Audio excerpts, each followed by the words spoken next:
మాత్రమే నేను అదే చెప్పగలను. సార్ నేను అనేది ఇప్పుడు రిక్కీ కానీ వీళ్ళు కానీ బాగా ఫాలో అవుతారు. ఆ రోజు రిక్కీ కూడా వచ్చేసి మిమ్మల్ని పట్టుకుని అడవడం అనేది జరిగింది స్టేజ్ మీద. యాక్చువల్లీ మాకు చాలా వీడియో చాలా ఎమోషనల్గా అనిపించింది, హార్ట్ టచింగ్గా. నేను అనేది 12th వీక్ వరకు వేరే పేరే లేదు. అంటే ఈవెన్ నేను పల్లవి బయటకు వచ్చి చూసుకున్నా కదండి, నేను బయటకు వచ్చి నాకు చూసుకున్నాను. యా ఎందుకో తెలియదు నన్ను విలన్ చేయడానికి ట్రై చేశారు. నా స్క్రీన్ స్పేస్ తగ్గించారు.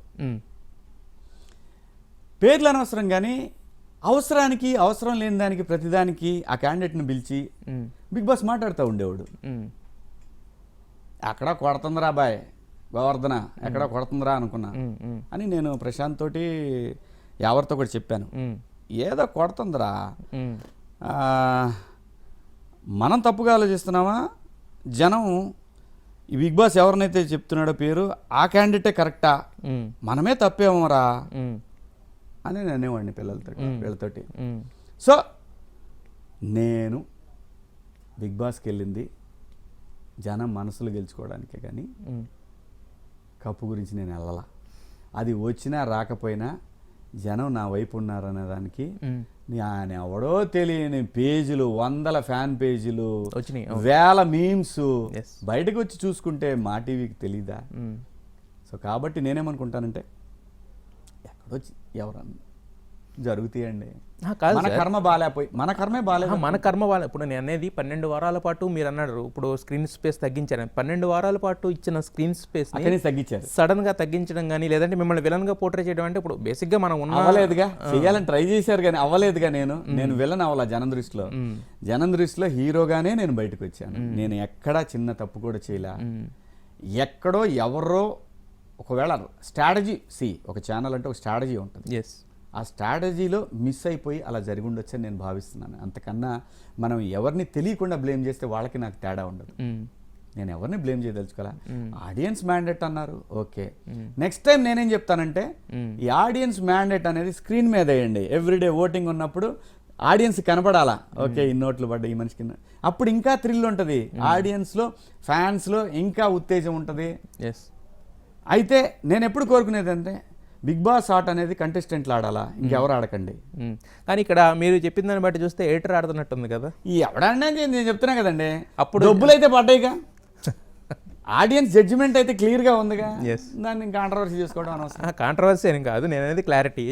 బేసిక్గా ఇప్పుడు ఎడిటర్ ఆడుతున్న ఆట అనుకోవాలి. ఎడిటర్ ఆడుతున్న ఆట అనుకున్నప్పుడు అప్పుడు ఆడియన్స్ ఓట్లు ఎవరికి వేస్తున్నారు అనుకోవాలి, ఎడిటర్కి వేస్తారు అనుకోవాలి. అందుకే నేనేమన్నాను, బిగ్ బాస్ ఆట కంటెస్టెంట్లు ఆడుకోనివ్వండి, ఎంప్లాయీస్ ఆడకండి ప్లీజ్ దయచేసి.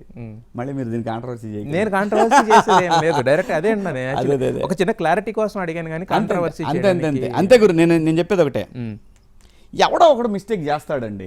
అందరిని కూడా అన్నాం మనం, ఎంప్లాయీస్ అందరిని. నిజం చెప్తున్నా కదా, మా టీవీలో నాకు అందరూ తెలిసిన ఎంప్లాయీస్, ఎవరు కొత్త వాళ్ళు లేదు. ఒక్కోసారి స్ట్రాటజీలో మిస్టేక్స్ జరుగుతూ ఉంటాయి. ఆ జరిగిన దాంట్లోనే ఇది అయ్యి ఉండొచ్చు. నేను గెలిచినా వాడికి గనక నాతో పాటు గనక ఎవరిగాడున్నా ప్రశాంత్ ఉన్నా I'm a king maker, I don't want be a king, that's all.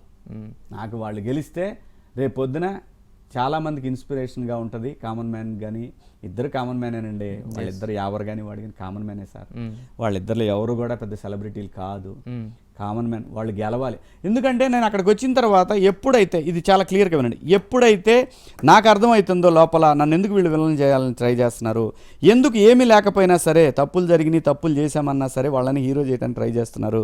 So something is going on, something is going wrong. So నేను ఇంక దాని మీద ఆశ వదిలేసుకున్నా. అట్లీస్ట్ వీళ్ళిద్దరిలో ఎవరొకరు గెలవాలి అని ఫిక్స్. నాకు తెలుసు ఎండ్ ఎలా ఉండబోతుందో స్టేజ్ మీద నాకు తెలుసు. థర్డ్ అని మీరు థర్డ్ అనేది ఇంకా తీసేసేవాళ్ళేమో నాకు తెలియదు అలా అనుకుంటే. కానీ నేను అక్కడే ఎందుకు థర్డ్ అనే పదం దగ్గర నేను ఎందుకు గొడవ చేయలేదు అని అంటే, మేబీ స్ట్రాటజీలు ఎక్కడ మిస్ అయి ఉంటారులే, ఎవడో ఒకటి స్ట్రాటజీ రాంగ్ ఒకసారి చెప్తుంటారు. అంతకుముందు ఎప్పుడైనా చెప్పింది కరెక్ట్గా అనిపించినప్పుడు చెప్పినప్పుడు వినాల్సి వస్తుంది. అట్లా వాంటెడ్గా చేసి ఉంటారు, బై మిస్టేక్ స్ట్రాటజీ లోపం అయి ఉంటుంది. సో అందుకే నేను అనేది ఈ షోకి ఓన్లీ ఆడియన్స్కి వదిలేసి కంటెస్టెంట్లకు వదిలేయాల, అప్పుడు యూసి మజా, అప్పుడు సక్సెస్ అవుతుంది.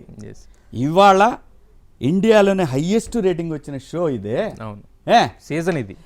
ఇక్కడ ఒక బెంచ్ మార్క్ క్రియేట్ చేశా, ఆ బెంచ్ మార్క్ అనేది అది మాత్రం- భవిష్యత్తులో ప్రతి సీజన్ కి ఇది గుర్తొస్తుంది. అది మాత్రం ఒప్పుకుంటాను. శివన్న అయితే నా ఉద్దేశం నేను అది నేను గొప్పగా ఫీల్ అవట్లా, yes, yes, yes. ఆ షోలో ఉన్న మజా అది. శివన్న లేకపోతే బిగ్ బాస్ సీజన్ 7 అనేది లేదనేది అది అందరూ ఒప్పుకొని తీరాల్సిన వాస్తవం అది.